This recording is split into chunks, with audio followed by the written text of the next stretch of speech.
Good morning mga ka-Darty. Narito po tayo sa second part ng ating Darty Secret Club, Darty Vlog, Darty Tour. Another part of Engineer Russell Enrico. Ito po, Mr. Russell Enrico. Ito po tayo bago tayo sa Darty Secret Club. Last time nung kinausap namin kayo, nandun kayo sa isang club na parang matubig. Tapos ito, matubig din. Alam ko, taga-Riyadh kayo. Bakit, ano ba to? Ano ba lugar to? Actually sir, nung nakayati kami, good morning pala sa mga subscriber ni Engineer Walter Lacerna. Sa mga ka-Darty natin. Good morning! Morning!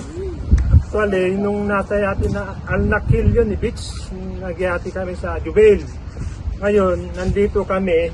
Actually, nagda-dart lang kami 12 o'clock hanggang 12 midnight. Nagkayayaan. Actually, may schedule talaga kami. Kina-cancel dahil nga doon kay Engineer Edwin na may meeting. Kaya, postpone sana kaso nagkayayaan. Kaya, tinuloy na namin.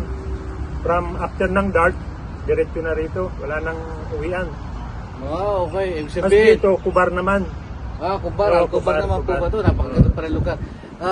Engineer Russell, kayo po ay nasabi nyo dati, kayo ay chairman ng season, ano bang season? Season 4 ata yun. Season 4, season 5. Season 7. Season 7. Oh, Even season 7 kami. Ni Vice Chairman Popoy. Popoy. Okay. Sir, kayo ay engineer po dito. Medyo marami mga OFW na nangangarap magpunta rito. Ano po pwede nyo ma-advise sa kanila para at least hindi sila matakot? Alam mo, nakakatakot dito sa Middle East. Lalo na sa mga baguhan. Bigyan po natin ng konting advice sila para ma-encourage sila na huwag matakot dito sa Saudi Arabia.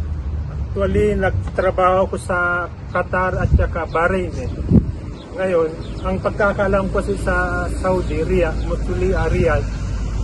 napaka-stricto. Sabi may napuputol ng kamay, ulo, ditay. Nakakatakot ba? May tumawag sa akin, bibigay ng offer sa tendering. Yun, nag-interview. Parang niloko-loko ko lang ba yung, pinatulang ko lang yung kanya, yung interview ba. Nagbigay ng offer, mas mataas doon sa nakukuha ko doon. So, green up ko na yun. Kahit sabihin mong mahigpit, walang mahirap sa mag-try ba.